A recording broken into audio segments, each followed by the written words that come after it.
नमस्कार विद्यार्थी मित्रांनो, आज आपण पैशाच्या मूल्यासंदर्भामध्ये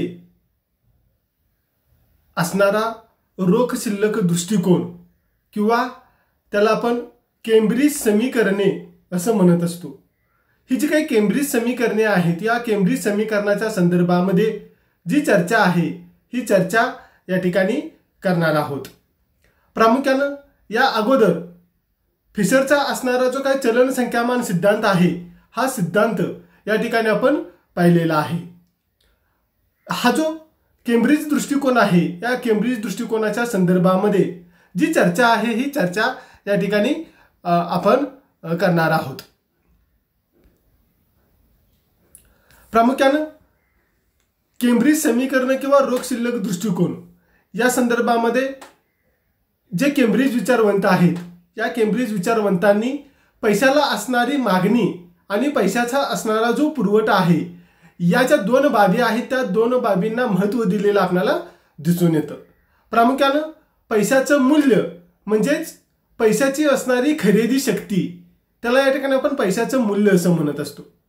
पैशाच्या एका परिमाणावरून जेवढ्या वस्तू आणि सेवा खरेदी केल्या जातात, त्या वस्तू आणि सेवांना पैशाचं मूल्य असं म्हटलं जातं। म्हणजेच प्रामुख्याने पैशाच्या माध्यमातून जेवढ्या वस्तू आणि सेवा खरेदी करता येतात, तेवढं त्या पैशाचं मूल्य असलेलं आपल्याला पाहावयास मिळतं।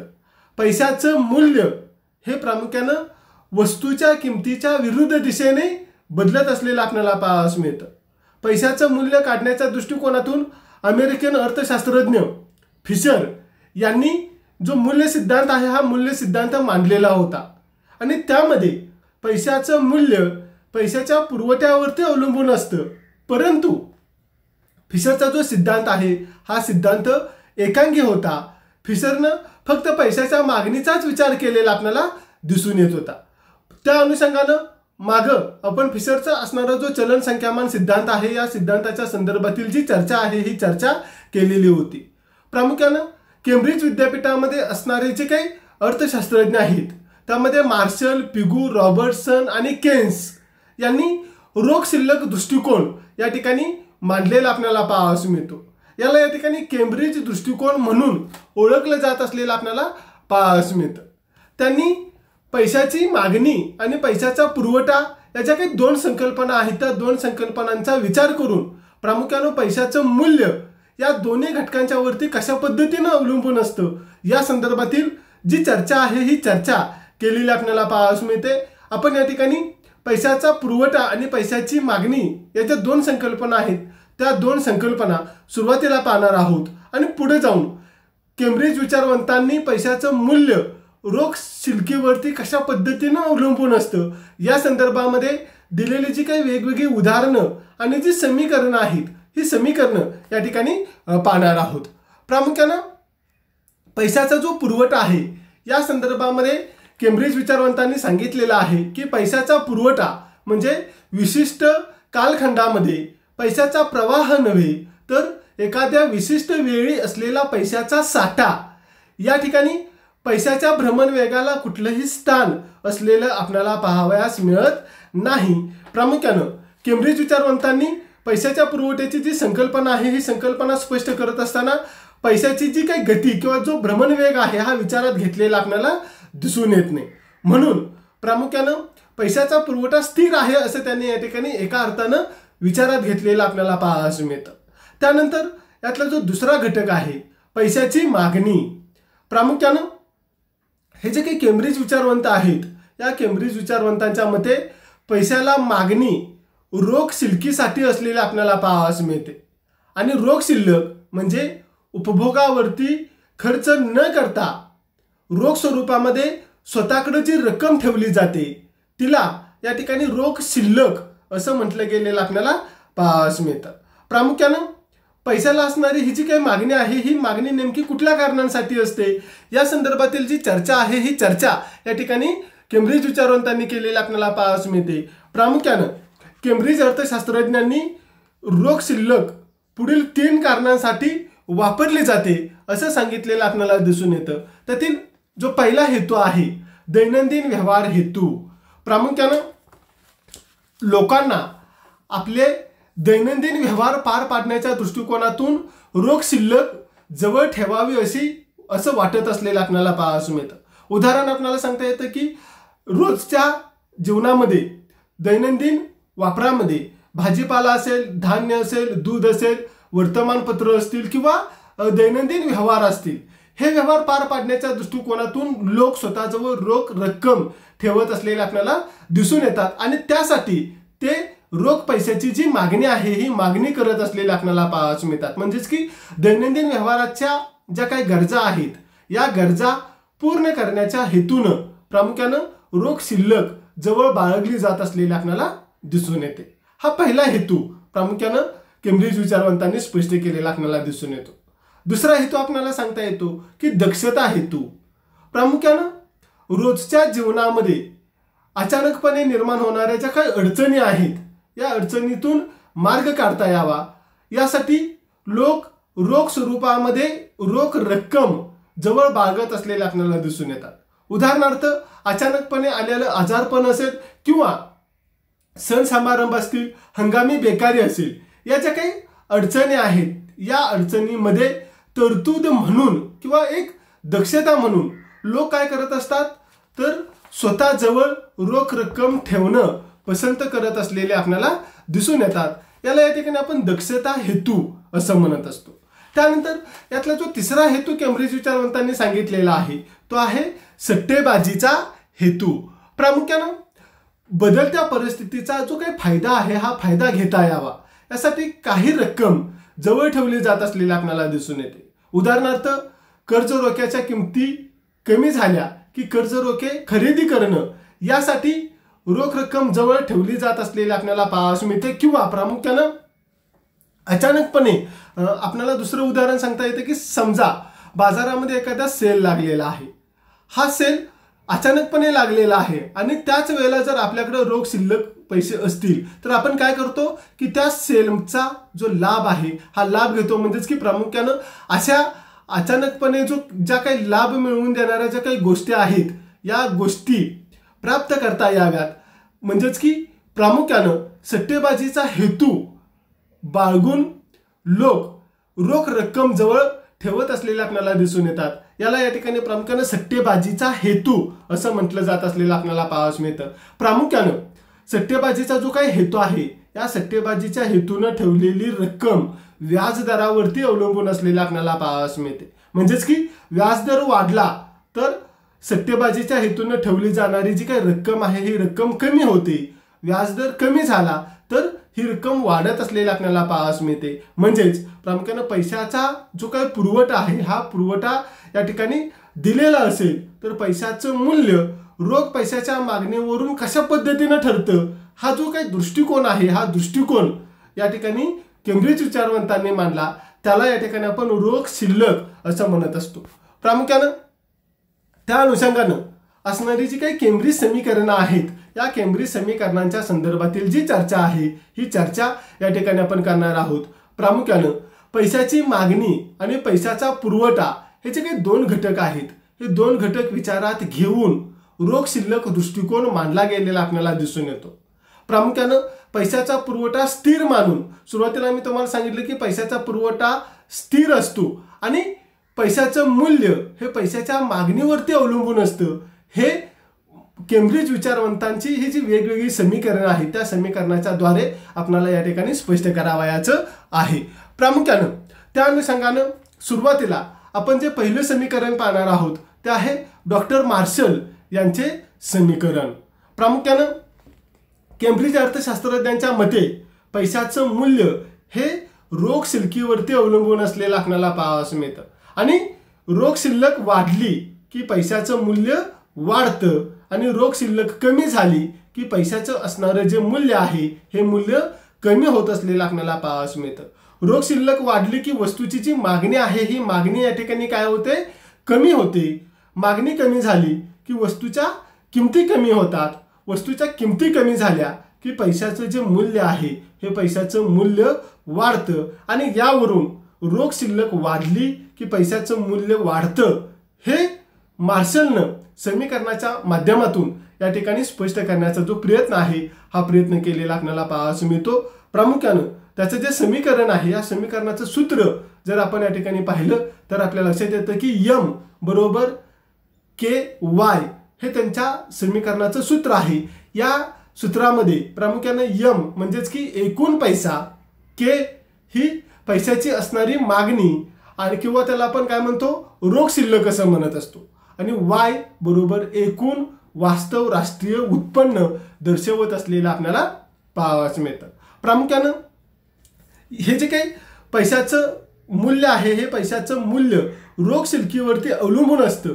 त्या अनुषंगानं प्रामुख्यानं मार्शल यांनी एका उदाहरणाच्या सहाय्यानं हे स्पष्ट करण्याचा जो प्रयत्न आहे हा प्रयत्न केलेला आपल्याला पाहावयास मिळतो। आपलं हे जे समीकरण होतं यम बरोबर के वाय, यामध्ये जर किमती घातल्या यम बरोबर 100 रुपये, के बरोबर के म्हणजे काय आपण पाहिलेलं आहे तर रोख शिल्लक किंवा पैशाची असणारी जी मागणी आहे ही मागणी ही किती आहे 1 एवढी असलेली आपल्याला पाहावयास मिळते, आणि वाय बरोबर 1000 किलो गहू। हे जे काही सूत्र आहे या सूत्रामध्ये किमती घातल्या आणि प्रामुख्यानं हे सूत्र जर आपण सोडवलं प्रामुख्यानं 100 रुपये बरोबर 1 गुणिले 1000 किलो गहू, पुढं कंसामध्ये हे सूत्र सोडवलेलं तुम्हाला दिसेल 1 गुणिले 1000 दर्शवलेलं आहे, आणि खाली हे जर आपण सोडवलं तर प्रामुख्याने काय येतं तर 100 रुपये बरोबर 100 किलो गहू असं येत असलेलं आपल्याला पाहावयास मिळतं। म्हणजेच प्रामुख्यानं 1 रुपये बरोबर 1 किलो गहू असं त्याचा अर्थ असलेला आपल्याला पाहावयास मिळतं। हे जे उदाहरण आहे या उदाहरणामध्ये 1 रुपयाची खरेदी शक्ती 1 किलो गहू आहे असं या ठिकाणी आपण म्हणत असतो। म्हणून प्रामुख्यानं 1 रुपयाचं जे मूल्य आहे हे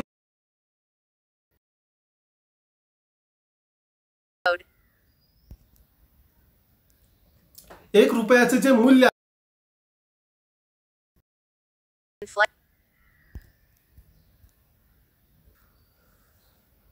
1 रुपयाचं जे मूल्य दिसून येतं। प्रामुख्यानं मार्शलच्या मते रोख शिल्लक वाढली की पैशाचं मूल्य वाढतं, म्हणून केचं मूल्य वाढलं म्हणजेच की प्रामुख्यानं के बरोबर 1 आपण सुरुवातीला घेतलेला आहे बरोबर। के म्हणजे काय तर पैशाला असणारी मागणी असं आपण त्या ठिकाणी म्हटलेलं आहे किंवा त्याला आपण रोख शिल्लक असं म्हटलेलं आहे बरोबर। तर प्रामुख्यानं मार्शलच्या मते रोख शिल्लक वाढली की पैशाचं मूल्य वाढतं, म्हणून या ठिकाणी केचं मूल्य वाढलं की पैशाचं मूल्य कशा पद्धतीने वाढतं हे त्याने या ठिकाणी उदाहरणाच्या साहाय्यानं स्पष्ट केलेलं आहे। वरील उदाहरणामध्ये फक्त या ठिकाणी आपण काय करणार आहोत केची जी किंमत आहे म्हणजेच की रोख शिल्लक किंवा पैशाला असणारी जी मागणी आहे ही मागणी या ठिकाणी काय करणार आहोत बदलणार आहोत। म्हणजेच की या ठिकाणी काय केलेलं आहे यम बरोबर 100 रुपये आहे तसंच ठेवलेलं आहे।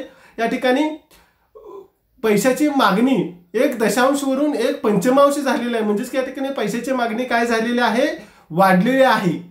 वाय म्हणजेच की जे काही वास्तव राष्ट्रीय उत्पन्न आहे ते 1000 किलो गहू एवढंच ठेवलेलं आपल्याला पाहावयास मिळतं।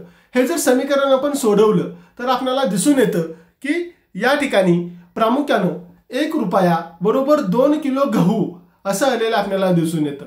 यावरून रोख शिल्लक 1 असताना वरती आपण पाहिलेलं आहे की 1 असताना पैशाचं मूल्य 1 रुपया बरोबर 1 किलो गहू एवढं आलेलं आपल्याला दिसून येतं। आपण या ठिकाणी दुसऱ्या उदाहरणामध्ये काय केलेलं आहे तर रोख शिल्लक वाढवून ती 1 केलेली आहे, तर पैशाचं मूल्य 1 रुपया बरोबर 2 किलो गहू आलेलं आहे। यावरून पैशाचं मूल्य रोख शिल्लकीवरती किंवा पैशाच्या मागणीवरती अवलंबून असतं हे मार्शलने या ठिकाणी स्पष्ट केलेलं आपल्याला दिसून येतं। यानंतर आपण पिगूचं समीकरण या ठिकाणी पाहणार आहोत। पिगू यांनी सुद्धा सूत्र दिलेलं आहे पी बरोबर KR डिवायडेड यम। याच्यामध्ये प्रामुख्यानं पी बरोबर पैशाचं मूल्य दर्शवलं जात असलेलं आपल्याला दिसून येतं, के बरोबर पैशाला असणारी मागणी दर्शवली जात असलेली आपल्याला दिसून येते, आर बरोबर वास्तव राष्ट्रीय उत्पन्न दर्शवलं जात असलेलं आपल्याला दिसून येतं, आणि यम बरोबर एकूण विधिग्राह्य पैसा या ठिकाणी दर्शवला जात असलेला आपल्याला दिसून येतो। प्रामुख्यानं हे जे सूत्र आहे या सूत्रामध्ये जर आपण किमती घातल्या म्हणजेच की प्रामुख्याने के म्हणजे काय तर पैशाची असणारी मागणी किंवा त्याला आपण रोख शिल्लक असं सुद्धा म्हणत असतो। ही 1 दशांश एवढी असलेली आपल्याला पाहावयास मिळते। वास्तव राष्ट्रीय उत्पन्न 1000 किलो गहू एवढं असलेलं आपल्याला दिसून येतं। यम बरोबर म्हणजेच की एकूण विधिग्राह्य पैसा हा 100 रुपये एवढा असलेला आपल्याला दिसून येतो। वरील जे पी बरोबर के आर डिवायडेड यम हे जे सूत्र आहे या सूत्रामध्ये जर या किमती घातल्या तर प्रामुख्याने पी बरोबर 1 दशांश गुणिले 1000 किलो गहू डिवायडेड 100 रुपये असं येतं। हे समीकरण जर आपण सोडवलं समोर प्रामुख्याने आपल्याला दिसून येईल की 1000 किलो गहू आणि 100 रुपये यांचा जर विचार केला तर प्रामुख्याने सगळ्यात शेवटी आपल्याला दिसून येतं की पी बरोबर 1 किलो गहू भागिले 1 रुपया म्हणजेच 1 रुपया बरोबर 1 किलो गहू असं असलेलं आपल्याला दिसून येतं। म्हणजेच की पैशाचं मूल्य हे रोख शिल्लकीवरती अवलंबून असतं। रोख शिल्लक वाढली की पैशाचं मूल्य वाढतं हे पुढील प्रमाणे त्यानं स्पष्ट करण्याचा जो प्रयत्न आहे हा प्रयत्न केलेला आपल्याला पाहावयास मिळतो। या ठिकाणी पैशाची मागणी किंवा रोख शिल्लक ही म्हणजेच की आपल्या सूत्रातील के हे 1 दशांशवरून 1 पंचमांश केलेलं आपल्याला पाहावयास मिळतं आणि ते जर आपल्या सूत्रामध्ये घातलं पी बरोबर 1 पंचमांश गुणिले 1000 किलो गहू भागिले 100 रुपये हे समीकरण जर आपण सोडवलं तर सगळ्यात शेवटी पी बरोबर 2 किलो गहू भागिले 1 रुपया म्हणजेच 1 रुपया बरोबर 2 किलो गहू। यावरून प्रामुख्यानं रोख शिल्लक वाढली की पैशाचं मूल्य वाढतं हे दिसून येत असलेलं आपल्याला पाहावयास मिळतं। यानंतर आपण रॉबर्टसनचे समीकरण या ठिकाणी पाहणार आहोत। रॉबर्टसन यांनी सुद्धा प्रामुख्यानं पैशाचं मूल्य पैशाच्या मागणीवरती कशा पद्धतीने अवलंबून असतं या अनुषंगानं समीकरण दिलेलं आहे। ते समीकरण असं आहे पी बरोबर एम डिवायडेड के टी। याच्यामध्ये प्रामुख्यानं पी बरोबर किंमत पातळी, एम बरोबर पैशाचा पुरवठा किंवा त्याला आपण चलन संख्या असं म्हणत असतो, टी बरोबर एका वर्षात खरेदी केल्या जाणाऱ्या वस्तू आणि सेवा आणि या ठिकाणी के बरोबर रोख शिल्लक दर्शवलेली आपल्याला पाहावयास मिळते। प्रामुख्यानं फिशरचं समीकरण आणि रॉबर्टचं समीकरण याच्यामध्ये बरेच साम्य असलेलं आपल्याला दिसून येतं, परंतु फिशरच्या समीकरणामध्ये पैशाचा वापर विनिमयाचं माध्यम म्हणून केलेला आहे तर रॉबर्टसन यांच्या समीकरणामध्ये पैशाचा वापर हा मूल्य संचयासाठी केलेला आपल्याला दिसून येतो। रॉबर्टसनच्या समीकरणाद्वारे पैशाचं मूल्य प्रामुख्यानं स्पष्ट करत असताना त्याने पुढील उदाहरणाच्या माध्यमातून हे स्पष्ट केलेलं आहे। प्रामुख्यानं या ठिकाणी एम बरोबर 100 रुपये, टी बरोबर 1000 किलो गहू आणि के बरोबर 1 दशांश किंवा प्रामुख्यानं रोख शिल्लक किती ठेवलेले आहे त्यांनी 1 दशांश एवढी ठेवलेली आपल्याला पाहावयास मिळते। हे जे समीकरण आहे या समीकरणामध्ये जर किमती घातल्या तर पी बरोबर 100 रुपये डिवायडेड 1 दशांश गुणिले 1000 किलो गहू हे समीकरण जर सोडवलं तर आपल्याला दिसून येतं की पी बरोबर 1 रुपया डिवायडेड 1 किलो गहू म्हणजेच 1 रुपया बरोबर 1 किलो गहू असं येत असलेलं आपल्याला दिसून येतं। प्रामुख्यानं यानंतर पुढचं जे समीकरण आहे ते आहे केन्स यांचं समीकरण। प्रामुख्यानं केन्सने केम्ब्रिज समीकरणामध्ये सुधारणा करून प्रामुख्यानं वास्तव शिल्लक समीकरण या ठिकाणी किंवा वास्तव संख्या समीकरण मांडण्याचा प्रयत्न या ठिकाणी केलेला आपल्याला पाहावयास मिळतो।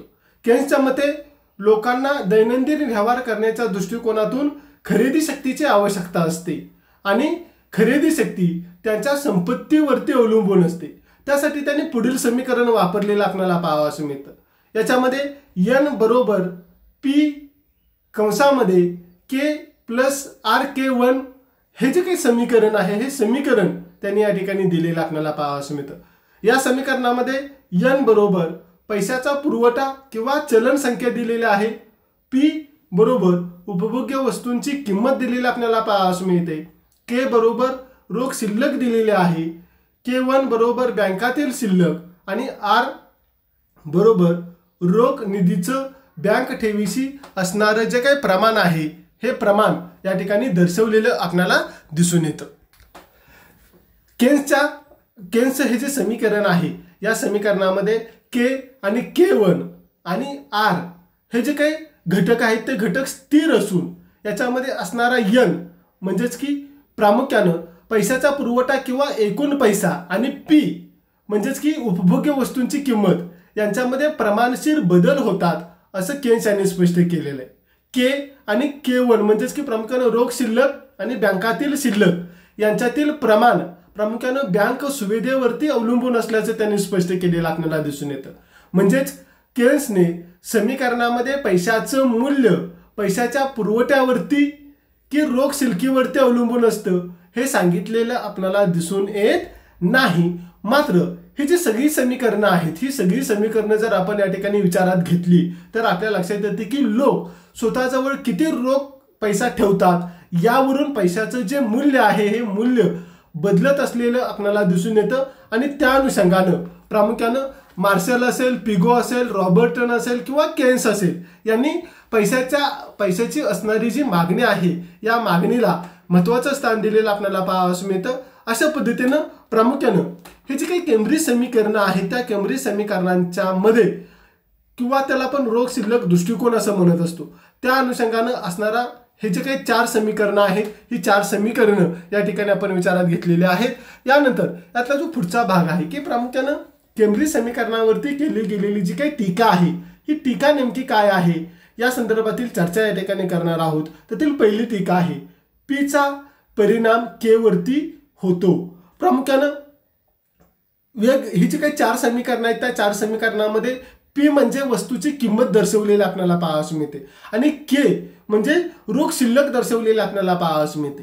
केम्ब्रिज अर्थशास्त्रज्ञांनी आपल्या सिद्धांतामध्ये रोख शिल्लक वाढली की वस्तूची किंमत कमी होते म्हणजेच केचा परिणाम पी वरती होतो असं स्पष्ट केलेलं आहे.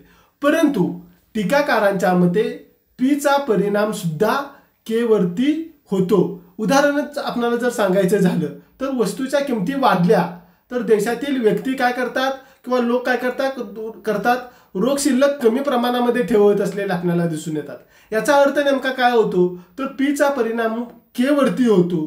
परंतु याचा विचार सिद्धांतामध्ये केम्ब्रिज अर्थशास्त्रज्ञांनी केलेला आपल्याला दिसून येत नाही. ही पहिली टीका केली गेलेली. दुसरी टीका आहे फक्त अंतिम वस्तू विचारात घेतल्या गेलेल्या आपल्याला दिसून येतात. केम्ब्रिज विचारवंतांनी वास्तव उत्पन्न याच्यामध्ये फक्त गहू तांदूळ या ज्या काही अंतिम वस्तू आहेत त्या अंतिम वस्तू विचारात घेतलेल्या आहेत. टीकाकारांच्या मते अंतिम वस्तू बरोबरच प्रामुख्यानं इतर म्हणजेच की अंतिम वस्तूच्या अगोदरच्या अंतस्थित वस्तू ज्या किंवा त्याला आपण मधल्या वस्तू असं म्हणत असतो या वस्तूंचा विचार त्यांनी या ठिकाणी केलेला आपल्याला दिसून येत नाही. उदाहरणार्थ प्रामुख्यानं साखर तयार होण्याच्या अगोदर प्रामुख्यानं ऊस हा त्याच्या साखरेच्या अगोदरची वस्तू असलेली आपल्याला पाहावयास मिळते किंवा प्रामुख्यानं कपडे तयार होण्याच्या अगोदर कापूस ही त्याच्या अगोदरची किंवा मधली किंवा अंतस्थित वस्तू असलेली आपल्याला पाहावयास मिळते. या वस्तू सुद्धा पैशाच्या मूल्यावरती परिणाम घडवून आणत असतात. परंतु याचा विचार केम्ब्रिज विचारवंतांनी केलेला आपल्याला दिसून येत नाही अशी टीका प्रामुख्याने टीकाकारांनी केलेली आपल्याला दिसून येते. त्यानंतरची तिसरी टीका आहे पैशाच्या मागणीचं योग्य विश्लेषण केलेलं आपल्याला दिसून येत नाही. केम्ब्रिज अर्थशास्त्रज्ञांच्या मते पैशाला असणारी मागणी ही रोख शिल्लकीवरती अवलंबून असते आणि रोख शिल्लकीचा उपयोग व्यवहार हेतू आणि तरतुदीच्या हेतूने केला जातो. परंतु सट्टेबाजीचा हेतू विचारात घेतलेला आपल्याला पाहावयास मिळत नाही. पैशाच्या मागणीचं योग्य विश्लेषण प्रामुख्याने केम्ब्रिज विचारवंतांनी केलेलं आपल्याला दिसून येत नाही अशी टीका केली गेलेली आपल्याला दिसून येते. त्यानंतर चौथी टीका आहे चलनी घटकांना अवास्तव महत्व. प्रामुख्यानं केम्ब्रिज अर्थशास्त्रज्ञांनी पैशाचं मूल्य पैशाच्या मागणीवरती अवलंबून असतं. पैशाची मागणी ही चलनी घटक आहे. टीकाकारांच्या मते चलनी घटकांच्या बरोबरच वास्तव घटक सुद्धा पैशाच्या मूल्यावरती परिणाम घडवून आणत असतात. याचा विचार त्यांनी केलेला नाही. उदाहरणार्थ उपभोग असेल, बचत असेल, गुंतवणूक असेल याचा विचार सिद्धांतामध्ये केला गेलेला आपल्याला पाहावयास मिळत नाही. त्यानंतर 5वी टीका आपल्याला सांगता येते पैशाच्या मागणीची लवचिकता. केम्ब्रिज विचारवंतांच्या मते प्रामुख्यानं पैशाच्या मागणीची लवचिकता एक असते, परंतु टीकाकारांच्या मते गतिमान अर्थव्यवस्थेमध्ये किंवा बदलत्या अर्थव्यवस्थेमध्ये पैशाच्या मागणीची लवचिकता एक राहणार नाही अशी टीका केली गेलेली आपल्याला दिसून येते. त्यानंतर 6वी टीका आपल्याला सांगता येते फक्त वास्तव उत्पन्नाचा विचार. केम्ब्रिज विचारवंतांनी रोख पैशाचं प्रमाण ठरवत असताना फक्त वास्तव उत्पन्नाचाच विचार केलेला आपल्याला दिसून येतो. प्रत्यक्षात मात्र किमती, लोकांच्या सवयी, व्यवसायाची परिस्थिती या ज्या काही गोष्टी आहेत त्या गोष्टींचा विचार त्यांनी या ठिकाणी केलेला आपल्याला पाहावयास मिळत नाही. त्यानंतरची 7वी टीका आपल्याला सांगता येते नेमकेपणाचा अभाव. प्रामुख्यानं पैशाचा पुरवठा बदलला तर किंमत निश्चित किती प्रमाणामध्ये बदलतील आणि त्याचा उत्पादनावरती नेमका काय परिणाम होईल, हे बदल प्रामुख्यानं किती प्रमाणात असतील हे समीकरणामधून सांगता येत नसलेलं आपल्याला पाहावयास मिळतं. म्हणून या समीकरणामध्ये नेमकेपणाचा जो अभाव आहे हा अभाव असलेला आपल्याला दिसून येतो. त्यानंतर यातली शेवटची टीका आपल्याला सांगता येते की पैशाच्या भ्रमणवेगाकडे दुर्लक्ष. प्रामुख्याने केम्ब्रिज अर्थशास्त्रज्ञांनी पैशाचा भ्रमणवेग आणि विनिमयाच्या माध्यमाचं जे काही कार्य आहे याकडे दुर्लक्ष केलेलं आपल्याला दिसून येतं. अशा पद्धतीनं प्रामुख्यानं केम्ब्रिज विचारवंतांच्या सिद्धांतावरती किंवा प्रामुख्यानं रोख शिल्लक दृष्टिकोन किंवा केम्ब्रिज समीकरणं याच्यावरती या ज्या काही वेगवेगळ्या टीका आहेत या टीका केले गेलेल्या आपल्याला पाहावयास मिळतात. अशा पद्धतीनं जी काही केम्ब्रिज समीकरणं आहेत त्या केम्ब्रिज समीकरणाच्या संदर्भातील जी सविस्तर चर्चा आहे ही चर्चा या ठिकाणी आपण केलेली आहे. धन्यवाद.